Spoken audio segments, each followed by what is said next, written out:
Saturday Social, brought to you by EA Sports FC with PlayStation 5.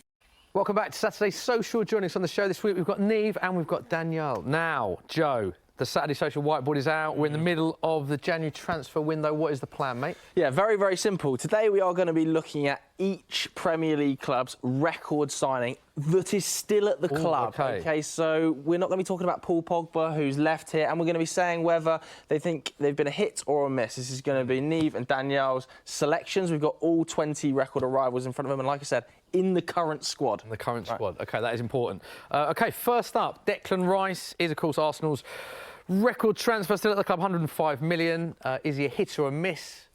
There should be a category. Bit of an easy one, this one, isn't it? There should be a category that says smash hit for Declan Rice, but hit. Yeah. Okay. We'll settle with hit. Yeah. Absolutely. How good has he been for you so far this season? Better than you expected, even? Yeah, absolutely. I needed convincing. I was one of the few people that needed convincing. I'd message my friends like, what is all the hype about? Like, is he as good? Is he at the level to transform?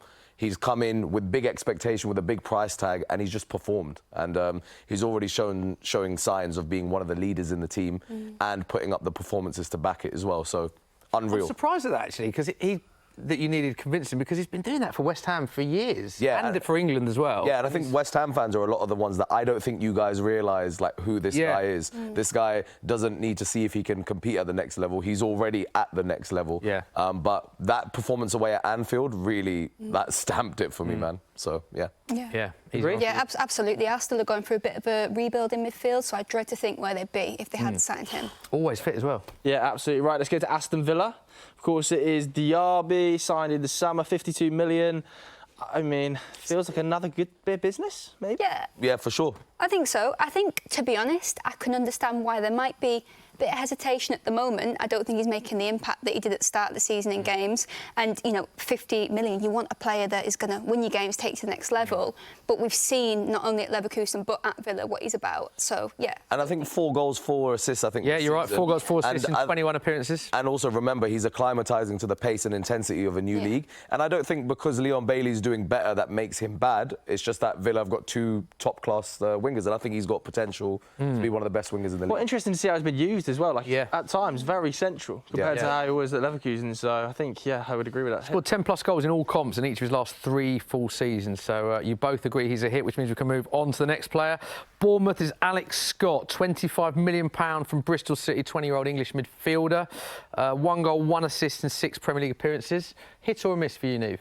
Personally, I think hit, because we've seen already that he's got a lot of talent. He's only going to build on that, and that 25 million, they could end up making a lot of profit on that. Yeah, Bristolian Grealish, they were calling him at Bristol City. The song that they have for him is incredible as well.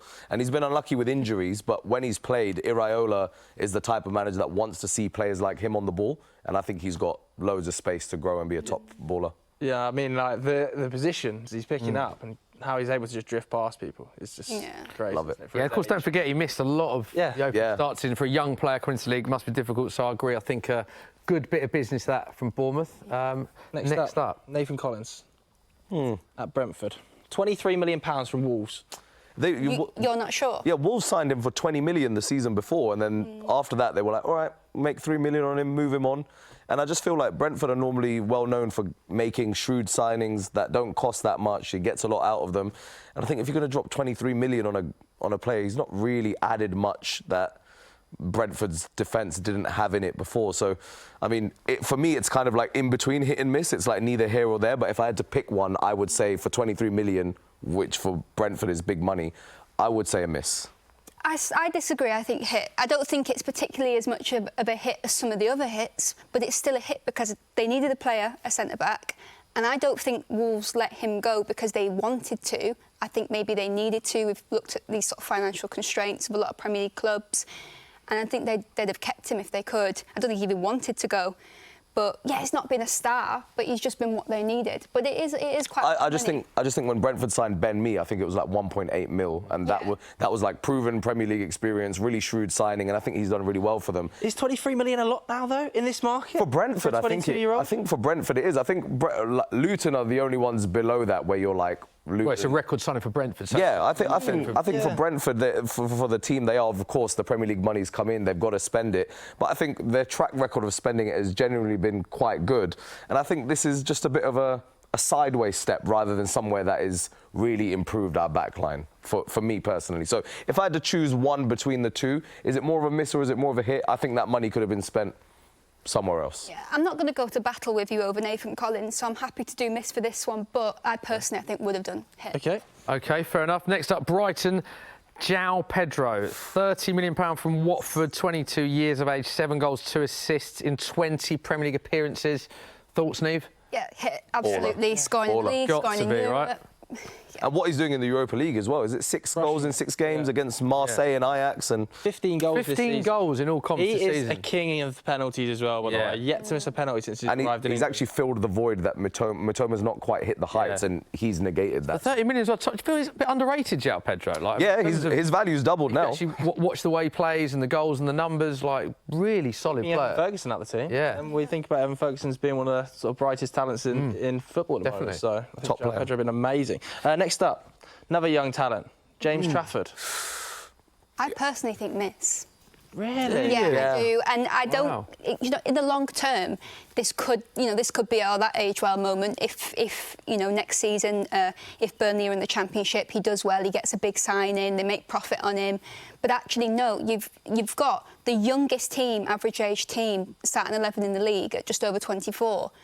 A 20-year-old goalkeeper going into a season, that's not a position where you do that. Your goal is survival, Burnley. Yeah. And you're putting that on a 20-year-old who's just been in League One. And this is a miss, not because we doubt James Trafford's ability. He's had an incredible summer with the under-21s. Yeah. He's probably a dark horse to be that third goalkeeper for the Euros this season. But did Burnley need to spend 20 million on someone for the future? They needed someone for now. And I'm not saying that they should have signed another goalkeeper. They just could have put that 20 million somewhere else. He's had some massive moments, though, for Burnley this 100%, season when he's like, I think, of individual games where he's almost got them points. And England in the under-21s and Euros as well, immense in that, really highly rated. Long-term, maybe a hit, but just in the short Absolutely. Yeah, long-term a hit. I just think they need to sign him and an experienced goalkeeper, so the pressure's not completely on him. Yeah. All right, let's go get him up. It is your list, yeah. Next up, Chelsea. We're now talking to big money comes into terms from this, from 19 million from James Trafford to 115 million. They paid Brighton for Moises Caicedo. Hit or miss? I want to know what you think. I'm going to say, like, for now, if we're using that same process as we were using for James Trafford, did everyone want Caicedo? Absolutely. Arsenal were desperate. I thought we were really going to get Caicedo. Was I devastated when he went to Chelsea? Yes. Has he drowned in the circus of Chelsea? I think so, in a way that Enzo hasn't. I think Chelsea have struggled, but Enzo has been able to show his quality in some ways. I don't think Caicedo has been the player that 115 million has commanded of him, and I'm not sure it's too much his fault. He's a young player, and the step up from a well-oiled, settled machine like Brighton to a cutthroat circus like Chelsea is at the moment, I just don't think Caicedo has been like, oh yeah, I'm so glad we made that signing. And listen, next season he could end up being part of the best midfield in the league. That's like with him and Enzo, if they click and Chelsea start getting things right. But for now, 115 million. If I'm looking at Declan Rice as being a hit, I'm definitely looking at Caicedo as being a miss. See, now I think you've got to look at every situation isolated. And yeah, OK, 400 million spent in the summer, $1 billion in Todd Bowley's reign. A lot of things wrong. He's not one of them for me. I think they've got him now. He's theirs. And this is what midfielders cost. This is just what players cost now. And I think we're starting to see him get better and better. It's not easy for him in that midfield. There's different players every single game. We don't know where players go. I don't think it's his fault. I don't think he is. Is this the reverse James Trafford logic? No, but I don't think it's his fault, just like I don't think it's James Trafford's fault. Like, it's not their fault. Is James Trafford a top goalkeeper? The player don't determine the price tag. Yeah, exactly. It doesn't. But I just think, like, has he gone out there? I think if you speak to a lot of Chelsea fans, they'll say, have we been good? No, but Cole Palmer's done really well. I think Enzo's been showing his quality. I don't think many of them would say, oh, Caicedo has actually shown. I think last month he's been pretty. Yeah, he has. Probably one of their best players. Maybe that's recency for me. I'm thinking, I've looked at him in the last month. I thought, you can't say that's. We are 6 months in now. Yeah. Need a decision though, and it sounds like you're both disagreeing. I would say miss, but I mean, you conceded Nathan Collins. Okay. I'm happy to concede. All right. Miss because of the fact that you spend all these money on all these players, and just where you put them. Yeah. Interestingly, I think if the price wasn't mentioned, he would be a hit. But I think when you have a price tag, sometimes unfair on the player. A lot of always unfair on the player. drawn into the price tag. They can't select it. But he's a top player. Matheus França. Up next. So unfortunate with injury. I feel for him. I really feel for him. What's your...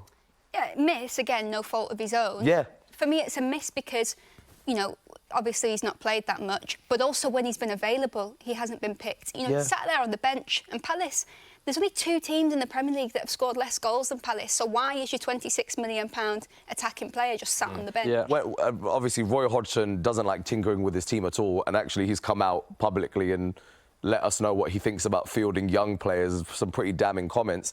But for me, it's like, if he's not playing when Eze and Elise are injured, when is he really going to play? So I think it's unfortunate for him, and through no fault of his own, I think it's a miss. OK, both agree on that. Still only 19 years of age, worth pointing out. Yep. Next up, Everton, Onana, 33.5 million from Lille. Hit. Oh, yeah, totally. Hit, man. Gotta be right. Taller. Total hit. Yeah, I mean, it's a hit if they keep him, it's a hit if they sell him and make profit. Absolutely. And Arsenal are interested, aren't Please, I really want that. And I think I deserve it. I think this is a tap-in for hit, isn't it? Yeah, Surely. unreal player. Having a really good season, as are Everton. By the way. Yeah, They'd be yeah. 10th if it wasn't for the ban, and if you offered Everton fans 10th at the beginning of the season, they'd bite your hand off. So. Yeah. Alex Iwobi at Fulham. Hit. Yeah. Hit. Yeah. Safe signing, experienced, plays a varied range of positions. He's not a transformative signing, but for a club like Fulham, for a player like Iwobi, it just made sense. So. Versatility, I think, as well, isn't it? Yeah, and Fulham are quietly building a really good 11 under Marco Silva, and he's a big part of that. Yeah. OK, total agreement. Put that on. Next one, interesting one here. Darwin Núñez, big money signing from Benfica. 48 Liverpool Premier League appearances, 14 goals, 9 assists. Now, this is a player that massively splits opinion on social. So where do you stand on whether Liverpool's record signing that still plays for them is a hit or a miss? Neve? Hit. Oh, I'm saying miss. I'm saying miss. Why are you saying hit? So I'm saying hit because I think there is so much energy focused on the goal scoring side.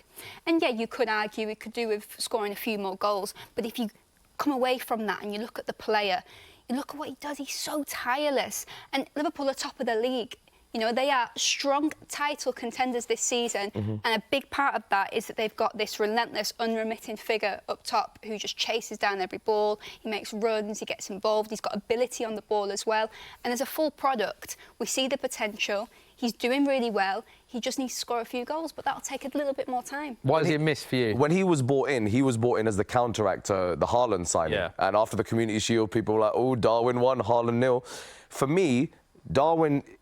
We can't be a season and a half later for a 24-year-old with Champions League experience saying, oh, he's chaotic or he's raw because he hits the crossbar. Like, in fact, it comes a point where if you've hit the crossbar 6 times, you're just not scoring enough goals. It's not, like, unlucky.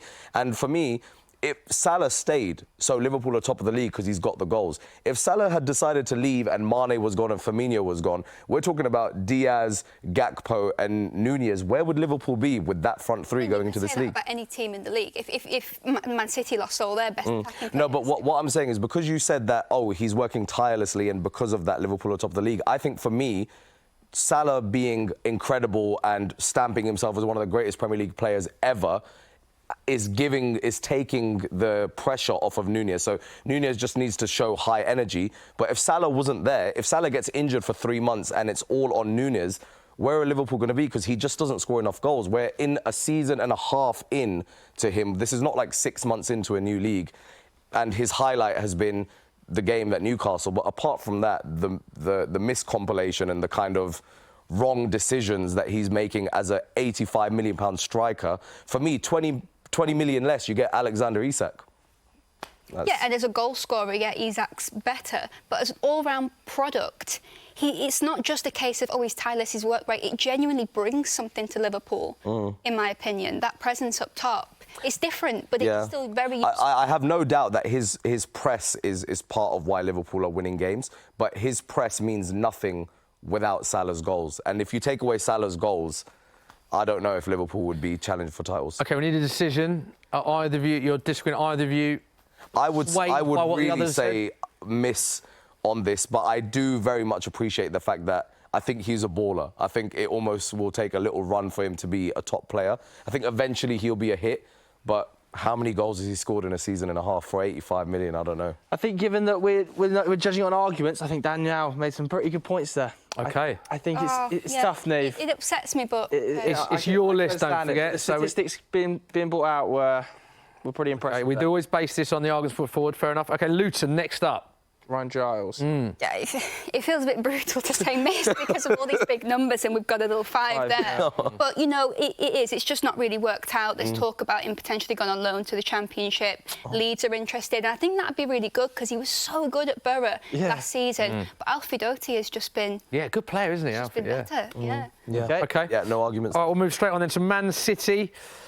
Their record transfer is, of course, Jack Grealish, 100 million from Aston Villa. 66 Premier League appearances, 11 goals, 11 assists in his time at Man City. And won a treble. lots of trophies as well. Yeah, just that in there. Treble, yeah. Yeah.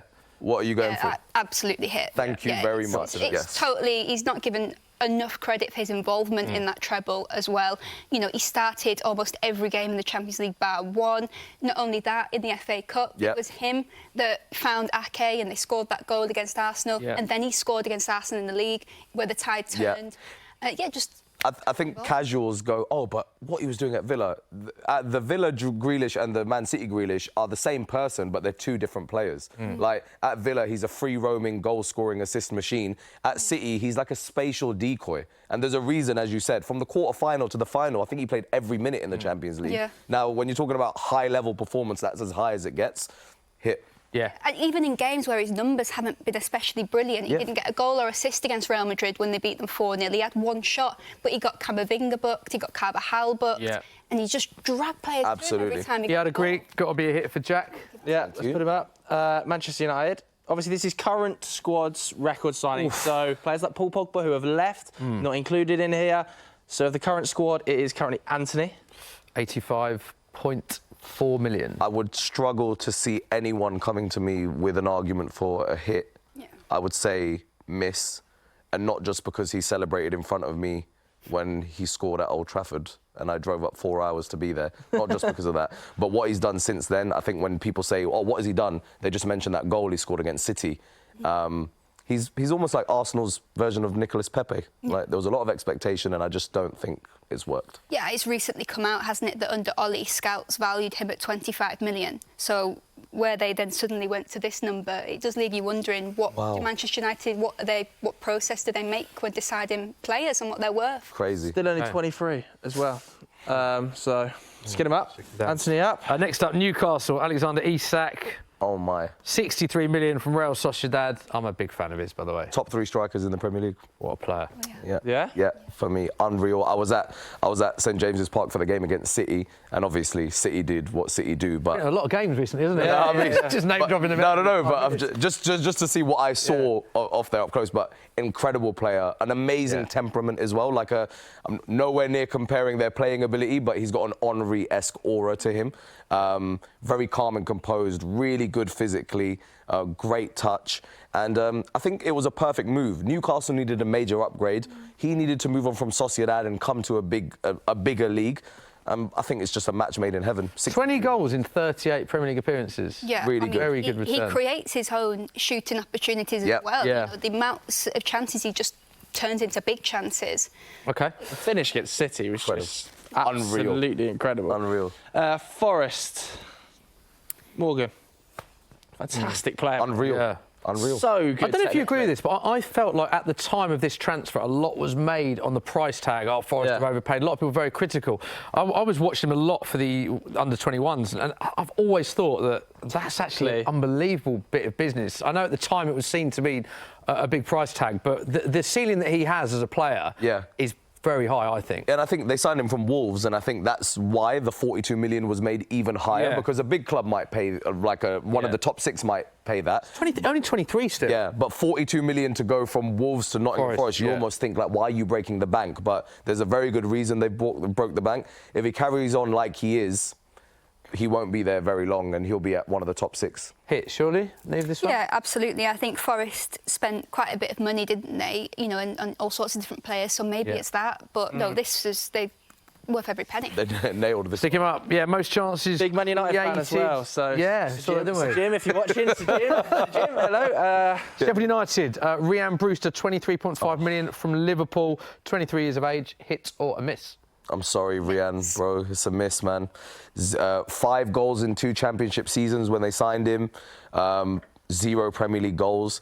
And I think off the back of what dressing room he was in with Liverpool, I think Sheffield United saw an opportunity to maybe take someone that wasn't going to get a chance. Okay. But it hasn't worked out. OK, let's get him up. Yeah, lots of injuries. Just Yeah, it's exactly worth putting out the injuries. Next up. Oh. Yeah, miss. Talk to us about Tanguy, Nick. Yeah, and Ndombele, it's a miss because, you know, they signed him on a 6-year contract. He's still contracted to Tottenham. Yeah. Been on loan 3 times. And even this loan here, every loan, it just seems to be a little bit more where you think, no, he's not going to come back. There's no future for him at Tottenham. And it's really interesting when you see the name, you're like, is he still at the club? That's never a good sign. And a lot of promise, but I just don't think it's delivered. Yeah. OK, agreement. We move on to West Ham. Paqueta, 51 million from Lyon. Oh, yeah. Niamh, let's come to you first for this one. Oh, absolutely. Yeah. I mean, West Ham have got 3 absolute stars on their hands at the moment in Paqueta, in Bowen and in Kudus as well. Unreal. I'm excited to see what they do with these guys. Yeah, yeah. And he's instantly replaced the void of Declan Rice, not just what he does, but just having a world-class talent in the middle of the field. Just instantly. Unreal. Spend the Declan Rice money well, didn't they, West Ham? Let's not forget he nearly joined Man City in the he would have. He reports that he was most touches, possession 1, duels 1 and 3 rules. Well, yeah, absolutely. I mean, Moyes has said as well, hasn't he, that he gives him freedom, as much freedom as possible, lets him do his thing. He can bring that to any club. He's West Ham's next £100 million plus sale. Wow. OK. Yeah, OK. Yeah, got to be a hit, surely. Yeah. Last one, Joe. Mateus Cunha at Wolves. That was 44 million. Quite a big fee from Atletico for Wolves. In January as well, maybe that's why they overpaid. But yeah, to pay 44 million for someone from La Liga, bar the big stars, is quite a big price tag. I don't know what you think of this. Yeah, it's hard. I think we've got to bear in mind that he's still so young. He's a Brazilian who's come to Europe. He's played all across Europe, in Switzerland, Germany, and most recently Spain. And now he's settled down in England. And so maybe straight away he didn't, you know, create the impact that maybe £44 million wanted. But in this current market, expectancy seems to outweigh patience all the time. But with a bit of patience, we're starting to see him score, assist. He can play through at the middle. He can play out wide. And he seems to have a really good attitude as well. So I think we have to say hit for Yeah, is it 6 goals and 5 assists? Which, I mean, He's got 8 goals and 5 assists in 37 Premier League appearances. He's scored 4 goals in the last 8 Premier League appearances. 6 goals, 5 assists. And he is an amazing ball carrier. Yeah, like, he is. Dribbles past people like they're not even there. Most shots, dribbles, touching opposition box, sprints, pressures forwards in the Premier League this season. So you both putting him in a hit? Yeah, I think he's finding his feet. OK, there is confirmation then. If you place the last magnet of the every Premier League club's record transfer still playing for the club, those that hit, those that miss.